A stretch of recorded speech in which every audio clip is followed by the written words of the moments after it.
Hello, hello, hello. Day 15 from logic to living. We are getting closer to the end, even though for me it feels like we're just getting started. I'm feeling like I'm building momentum. This is getting more and more fun. Let's see. I think I will take a break, but then think of some other form of challenge. So this is not only a challenge for you, but it's also one for me. So we're really walking together here, which is what I like, right? It's not about that I know better or anything. And there's not that, I've got it all figured out and you're the person who is listening, but it's more like I share what is true for me, you get to share what's true for you, and then we learn and evolve through that. Okay, today what I want to talk about is desire and the fact that desire is not dangerous. And I used to think that what I wanted was the problem, and that actually wasn't the problem. The problem was that I ignored it. I think many of us, though, we disconnect from our desires because if we really allowed ourselves to feel into what we're desiring, to give ourselves permission to desire, to speak out the things that we want, this feels unsafe. It feels we're too scared how other people will react. So, for example, for me, I had a life that made sense, had the career, had the salary, or had the revenue, structure, direction, was working in an industry that is super hyped right now. Basically, everything that you can, from a traditional societal standpoint, think all that you need to be happy. But there was something in me that kept wanting something else, and I didn't trust it because it felt irresponsible to want something else when, it looks like I had the perfect thing. It also didn't make logical sense. To some extent, I was definitely worried what other people would think. Um, I couldn't really justify it. I also know that the thing that I wanted was something that wouldn't get me the same level of approval, right? Neither in my family nor in, friend circle, but even just also on this general level.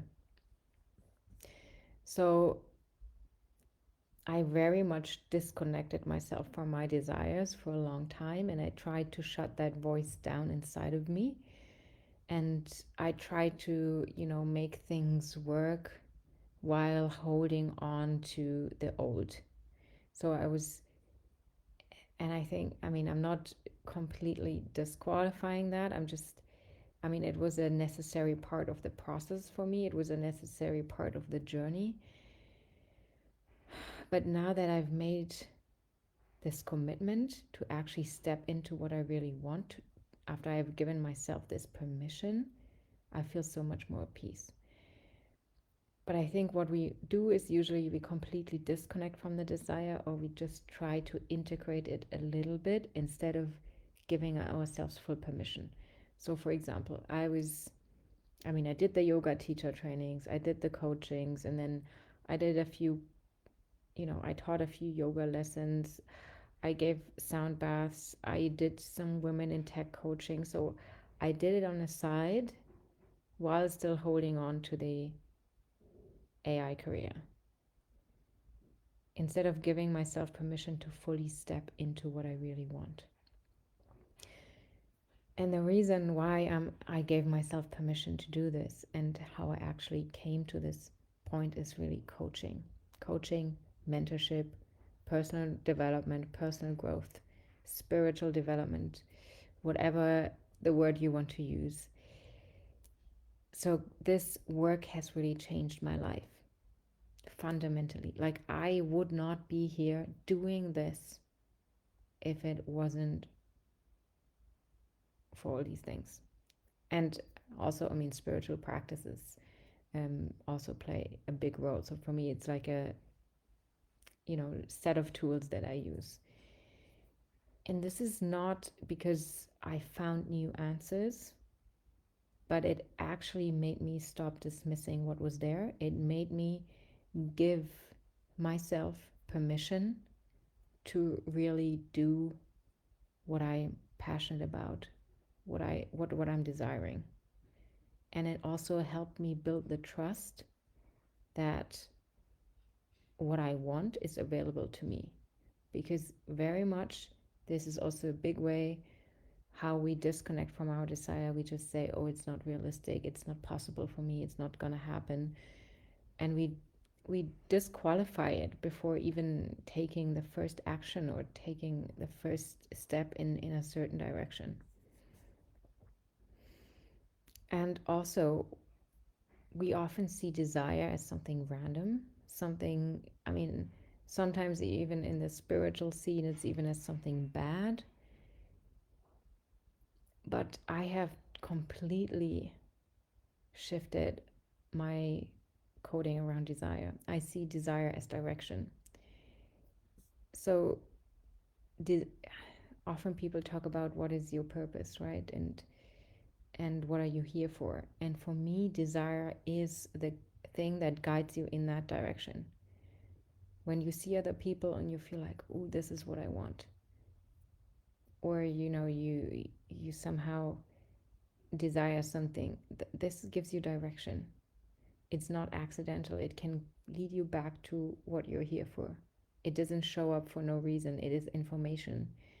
And I would even go as far as saying that this is something placed inside of you by a higher power. It's guiding you on your path, if you can discern it. I mean, of course, there is also wants or desires from an ego place, right? Where it's more about proving or, more about proving or pretending, like buying something or wearing something to feel like it proves your status or something. This is then out of proving energy, out of ego energy. Whereas if you wear or buy something because you truly desire it, because you love the beauty of it and you love how it makes you feel, and it's not about what other people think when you see it, but you really wear it for you, or you buy it for your own pleasure, then that's also different energy. So most people, they don't follow what they want because they don't give themselves permission to do that, and also they immediately question their desires. Does this make sense? Is this realistic? What will people think? But I think a big piece of it is also, are you allowing yourself to desire and to move with desire? For me, actually, yeah. I mentioned this before in these 21 days that I always moved out of pain. I moved because pain became unbearable. And that made me move.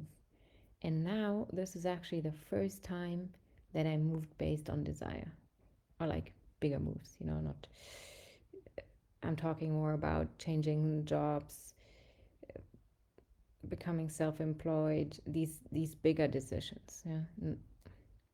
Not, I mean, of course, you buy things based on desire, but I mean like bigger life decisions. I usually made them out of pain when things became unbearable, and this time it was really out of desire for something even better, even freer, even more abundant, fulfilling. Yeah, I want to have work that fulfills me, that energizes me, that has impact, that gives me drive, that gives me purpose, that helps other people, that brings a higher frequency to this planet, that doesn't, play into the worry and the fear and the anxiety that's out there, but that brings something else. So I want you to notice where does your mind jump in and shut your desires down? Where do you disqualify your desires before you can even take like the smallest action in that direction? And I also want you to think about what would your life look like if you didn't control your desires and disconnected from them, but you actually gave yourself permission to follow them? What would this do to your quality of life, to your life in general? What if you actually allowed yourself to move based on desire? I think this world would look very different. And yeah, I mean, when I think about, when you walk through the streets, how many people seem to be unhappy and frustrated, it is because we don't allow ourselves moving based on desire, and we don't even allow ourselves pleasure and joy, right? Especially this German culture, I think, is very much about you do your work first and then you can maybe enjoy. But what happens if we don't allow ourselves joy and pleasure and fun and live life, right? Then we become frustrated, we become resentful, we become angry. And this is not what we're here for. I don't believe that we're here to be angry, to be frustrated, to be struggling, to be in pain. This doesn't mean that isn't part of life, but it's not the only part of life, right? There's duality. There's always two sides, and we're missing often the positive one. Okay. Thank you for being here, and I hope to see you tomorrow. Bye.